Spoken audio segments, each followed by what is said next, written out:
இடம் பொருள் நேயர்களுக்கு வணக்கம். தனுஷோட டைரக்ஷன்ல இருந்து 3வது படம்பா நிலவுக்கு என்மேல் என்னடி கோபம் அப்படிங்கிற மாதிரி ஒரு படம். அந்த படத்துல சின்ன சின்ன பசங்களை எல்லாம் வச்சு மேத்யூ தாமஸ், அனிகா சுரேந்திரன் இவங்க எல்லாமே நடிக்கிறாங்க அப்படின்லாம் இருக்க. இந்த படத்துல ஒரு சின்ன கேமியோ போர்ஷன் இருக்கு. அந்த கேமியோல பிரியங்கா மோகன் நடிக்க போறாங்க அப்படிங்கிற மாதிரி ஒரு அப்டேட் கிடைச்சிருக்குது. எஸ், பிரியங்கா மோகன் ஆன்போர்ட் தனுஷோட டைரக்ஷன்ல அப்படின்னு இருக்க.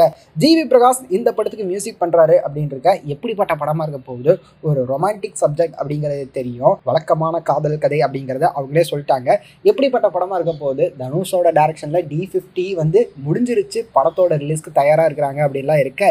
அடுத்துதான் இன்னொரு படத்தோட ஷூட்டிங்கும் போயிட்டு இருக்கிறாங்க, DD3 தனுஷ் டைரக்ஷன் 3. இந்த படம் எப்படிப்பட்ட படமா இருக்க போகுது, பிரியங்கா மோகனுக்கு என்ன மாதிரி ரோல் இந்த படத்துல அப்படிங்கிறதையும், தனுஷ் எது கேமியோ பண்றாரா அப்படிங்கிறலாம் வெயிட் பண்ணி பார்த்தரலாம் அப்படிங்கிறது தான். இந்த படத்துக்காக யாரெல்லாம் வெயிட் பண்றீங்க? அதாவது தனுஷோட நிலவுக்கு என்மேல் என்னடி கோபம் அப்படிங்கிற இந்த படத்துக்காக யாரெல்லாம் வெயிட் பண்றீங்க அப்படிங்கிறத கமெண்ட்ல சொல்லுங்க. இந்த வீடியோ பிடிச்சிருந்தா லைக் பண்ணிட்டு இந்த மாதிரி அப்டேட்ஸ் எனக்கு தொடர்ந்து பார்க்கணும் கேட்கணும் அப்படின்னு நினைச்சீங்கன்னா மறக்காம சப்ஸ்கிரைப் பண்ணிருங்க. அப்பதான் நாங்க போற வீடியோஸ் உங்களுக்கு ரெகுலரா வரும்.